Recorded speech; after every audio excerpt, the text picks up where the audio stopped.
Thanks for joining us. It's What's Up Weekly, Resource Week. We are excited. Edition. Yeah, Absolutely. man.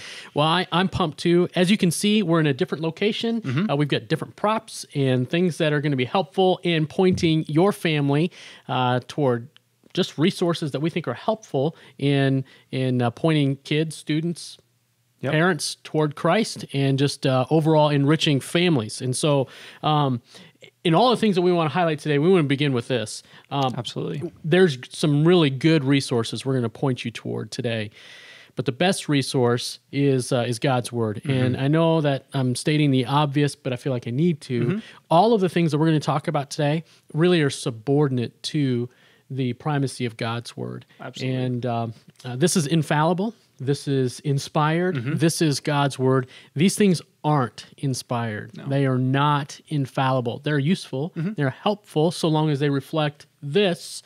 And but I think to the best of our ability, we've screened some of these resources, and I think they do just that. They represent God's Word well in the categories that we're going to talk about today. So I feel like that's a disclaimer that we need to say right out of the gate. And so as we think about resources, though, Pat, man, it's easy to become overwhelmed with the amount of information that is out there for families. Where do you go to find resources that are helpful for families, students? Sure. Well, if you have kind of some sort of current event or topic that's come up and you're looking for a trusted source to look at that issue biblically from a Christian worldview, there are a couple different things I would encourage you to do. The first one is a website, Desiring God, which most of us probably have heard of, but as you can see, at the top of the webpage, there's a search bar. And as of today, you can search 11,971 different resources. It's probably not, it's not a comprehensive library. Though. True. I mean, that's true. Yeah. So that's one. Another one is the Gospel Coalition website. So as you see here, there's also a search button up in the top right corner. But if you scroll down, there's different topics, current events, ministry, arts and culture, Christian living, Bible and theology. And under that, they've got articles, podcasts, videos updated daily. So I think those are two great places to go. If you're just thinking, hey, I want to find something about technology, okay, just start with one of those. And one specifically that has kind of come to my attention the last 2 weeks is a website called Axis. And they look at things from a Christian worldview. Their mission statement actually says, let me pull it up here. Our mission is to resource parents to disciple and transfer legacy to their children as they face life's questions and challenges. That's great. I think that's super helpful. And one way they do that is by sending out a culture translator every Friday. So I'll come to you. If you go to their website, axis.org, this box should pop up where you just enter your name and your email. If for some reason it doesn't, there's a tab at the top, Culture Translator, sign up. By doing so, you sign up to receive 3 things in your inbox every Friday that are big that week. So I'll pull up mine that I got last Friday, the Culture Translator from October 20th. 3 things this week: teen anxiety, juuling, Destiny 2, and then a hashtag at the bottom. That'll come to your inbox every Friday. Super helpful as we think about current events and teen culture. Yeah, very good. Hey, of course, we know that strong families need to have strong marriages. And so I want to just take a moment to highlight probably 2 of the books that I think are most helpful and comprehensive in terms of marriage. And these 2 are, well, let me just back up. First one is Tim Keller's The Meaning of Marriage. I feel like he does a great job in laying a foundation, a theological foundation for marriage and how it's supposed to function and function well.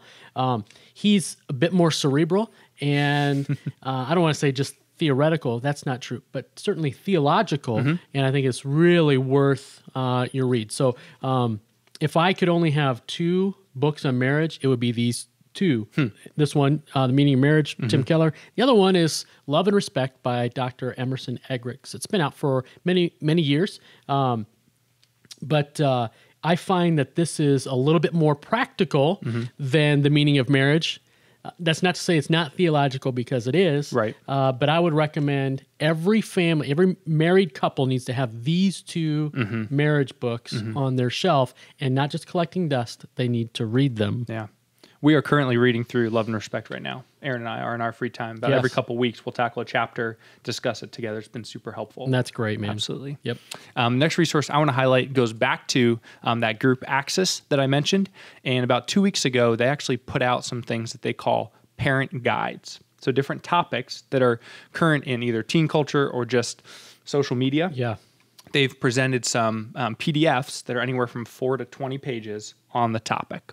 So if you go back to their homepage again, on the front page, it says New Arrival Parent Guides. You just click on that orange button, and it will bring up a screen with all the current guides they have. So right now they have a guide to sexting, Snapchat, eating disorders, teen slang, and a new Netflix show. And then coming soon are ones on smartphones, self-harm and suicide, depression, anxiety. Very good, man. I've read through the ones that have come out already. They're $1.99 each, super affordable, and just really helpful at understanding kind of what your teenager might be hearing at school, what they might be hearing at soccer practice, and then how to have conversations with them about that topic. Oh, that's fantastic. One thing they do, which I think is great, is they say to pray for 24 hours before talking to your teenager. If you find out your teenager is going through this, stop and pray. Ask the Lord for wisdom.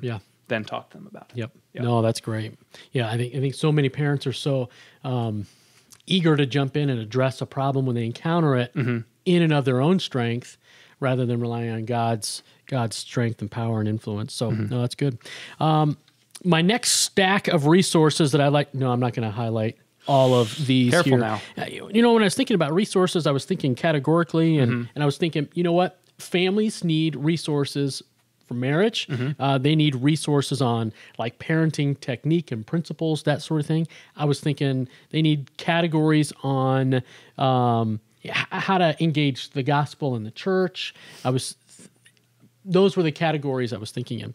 So this is the second category here. And I think I've highlighted this book in a previous episode of What's Up Weekly. This requires a second mentioning here. If I could recommend all the books on parenting, this has probably been the most impactful recently. It's written by Paul Tripp, and it's 14 gospel principles that can radically change your family. And very, very helpful. And I would, as you mentioned, online resources, Paul Tripp's got a website that I'd recommend. We'll provide a link to it in the description box below. It's worth your time just to peruse the articles that he's written on the topic of parenting specifically. So great. Thank you. And last for me, I have 3 more books that I want to share. One that I read in the past that I think can be one of the most helpful books on teenagers and helping them grow their faith. It's put out by Dr. Keller, Powell and Chap Clark, called Sticky Faith. And you can find that book on Amazon. Know that God is sovereign over life, over everything, over the choices our students make. However, here are some principles you can put in place to help them. What I'm currently reading, it's called 12 Ways Your Phone is Changing You, looking at smartphones, people's daily addiction to smartphones. Super convicting, I'll be honest, but also helpful in engaging our teenagers. We go to bed with them, and then we wake up with them. Exactly.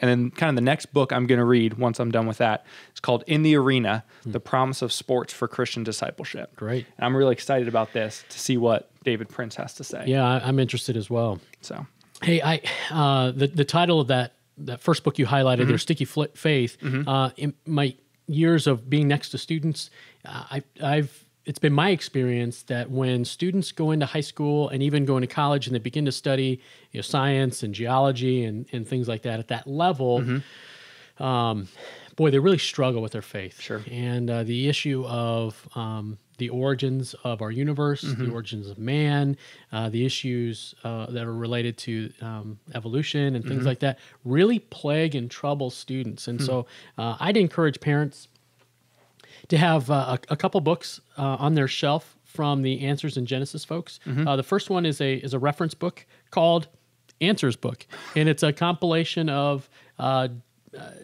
answers. How about that? Really to the categories of science that students are studying, whether it's catastrophic plate tectonics, or different issues related to geology and science there. And then the other book is written by Jonathan Sarfati, Refuting Evolution. It's not a thick book, but I find that it's helpful in giving a Christian apologetic to the issue of evolution and that topic of conversation. Last and not least, the category of spiritual growth is incredible. Parents, if you want to have a strong family, you want to raise kids who love Jesus, really it starts with you and your affection for the Lord. All of these things are really technique-driven, information gathering, that sort of thing. But let's be honest, if we're not taking time to personally grow and invest in our own relatedness to Jesus Christ, we're not going to be a good spouse. We're not going to be a good parent. And so just a couple of things that have been helpful to me over the course of time. And again, we've highlighted this on a previous episode of What's Up Weekly, the Gospel Primer. Just evokes so much love and appreciation for the gospel and what God has done for me in the person of Jesus Christ. And then probably second to the Bible, this book by John Piper, Desiring God, is probably the most impactful book that I've ever read. And I would go so far to say that every Christian needs to have this book in their home and not just collecting dust, but to read it. Now, I will say this.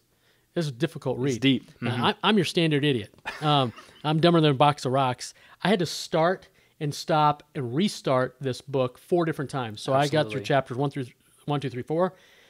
I'm like, I don't even know what he's saying. And I had to start over again. It is tough sledding. Man, wade into the deep weeds.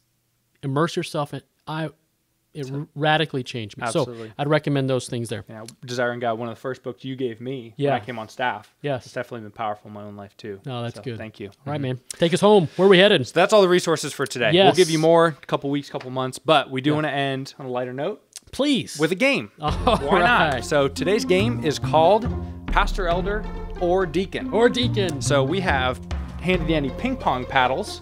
Each of them have a red side and a black side. Our producer, Jordan Helwig, will throw a picture up on the screen of a pastor, elder, or deacon here at Southgate, and it's up to us to say black, we think it's a pastor, elder, or red, we think it's a deacon.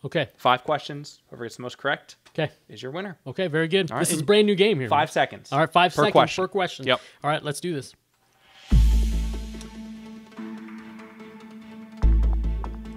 That is Mr. Stinger. Deacon. Yes. Stinger. Well done. Man, oh man. 1-1. Mr. Edgeworth.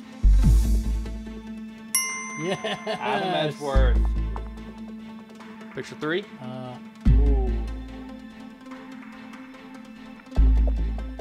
Mr. Greenwood. Greenwood, very nice. 3 for 3.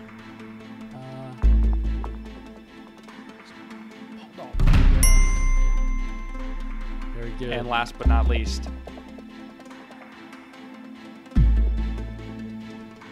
Drake Dingman. Oh, yes. There he is, Mr. Dingman. Well, 5-5. Therefore, we got to solve this. Ready? It's rock, paper, scissors, shoot. Yes, Ready? Sir. Rock, paper, scissors, shoot. Hey, add it to the list. Ryan, thanks for joining us today. This has been What's Up Weekly Resource Week. We'll see you next week. See you next week.